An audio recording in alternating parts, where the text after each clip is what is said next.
Team India captain head coach మధ్య గొడవలు కొత్తేమీ కాదు. మరోసారి అలాంటి సీన్ రిపీట్ అయింది.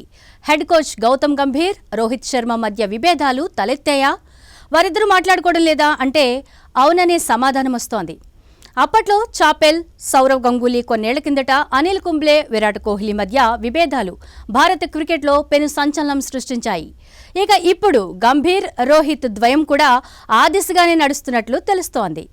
బోర్డర్ గవాస్కర్ ట్రోఫీ సమయంలో వీరిద్దరి మధ్య విభేదాలు తలెత్తినట్లు టాక్. సిడ్నీ టెస్టుకు ఒకరోజు ముందు అంటే జనవరి 2న భారత జట్టు ప్రాక్టీస్ సెషన్లో పాల్గొంది. అయితే మధ్యాహ్న సమయంలో కోచ్ గంభీర్ జస్ప్రీత్ బుమ్రాతో కలిసి పిచ్ను పరిశీలించాడు. కాసేపటి తర్వాత రోహిత్ కూడా వాళ్లతో కనిపించాడు. కానీ ఆ సమయంలో గంభీర్, రోహిత్ మాట్లాడుకోలేదు. మ్యాచ్కు ముందు జరిగే మీడియా సమావేశానికి కూడా రోహిత్ కాకుండా కోచ్ గంభీర్ ఒక్కడే హాజరవడం అనేక సందేహాలకు కారణమవుతోంది. రోహిత్ తుది జట్టులో ఉంటాడా అని రిపోర్టర్ అడిగిన ప్రశ్నకు గంభీర్ సూటిగా సమాధానం చెప్పలేదు.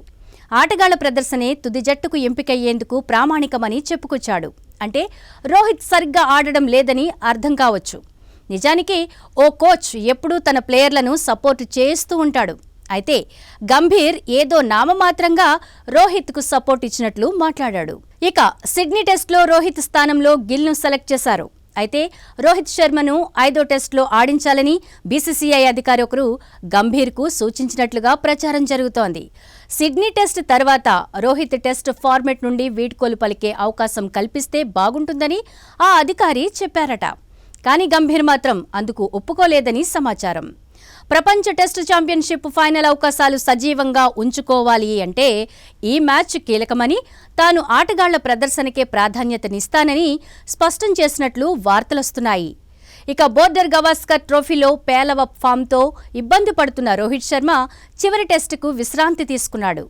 రోహిత్ తనంతట తానుగా పక్కకు వైదొలగాలని నిర్ణయం తీసుకున్నట్లు టాస్ సమయంలో కెప్టెన్ బుమ్రా చెప్పుకొచ్చాడు. అయితే రోహిత్ శర్మ మళ్లీ టెస్ట్ మ్యాచ్ ఆడతాడా లేదా అన్నది తేలాల్సి ఉంది. సిడ్నీ టెస్ట్ తర్వాత దీనిపై క్లారిటీ వచ్చే అవకాశం ఉంది. అయితే గంభీర్ మాత్రం ఓ మోనార్కులా జట్టు నిర్ణయాలు తీసుకుంటున్నాడని రోహిత్ ఫ్యాన్స్తో పాటు కొందరు కోహ్లీ ఫ్యాన్స్ సైతం సోషల్ మీడియాలో అభిప్రాయపడుతున్నారు. నిజానికి రోహిత్ ఆట అటు కెప్టెన్గా ఇటు ప్లేయర్గా గంభీర్ హెడ్ కోచ్గా బాధ్యతలు చేపట్టిన తర్వాతే దిగజారిపోయింది. టీ20 వరల్డ్ కప్ను భారత్కు 17 ఏళ్ల తర్వాత అందించిన రోహిత్ శర్మ ఆ తర్వాత అంతకంతకు కిందకు పడిపోయాడు. ఇప్పుడేకంగా కెప్టెన్సీతో పాటు టెస్ట్ జట్లో స్థానమే కోల్పోయాడు. కెప్టెన్గా ఇప్పటికే ఎన్నో ఘనతలు సాధించిన రోహిత్కు గంభీర్ వచ్చిన తర్వాత ఫ్రీడమ్గా డెసిషన్లు తీసుకునే ఛాన్స్ లేకుండా పోయిందని, అందుకే టీమిండియా ఓడిపోతుందని, కానీ నింద మాత్రం రోహిత్పై వేస్తున్నారన్నది ఫిట్మ్యాన్ ఫ్యాన్స్ వాదన. మొత్తంగా చూస్తే ఈ ఇద్దరి ఎపిసోడ్ చాపెల్, గంగూలీ ఎపిసోడ్ను గుర్తుకు తెస్తుంది కదా.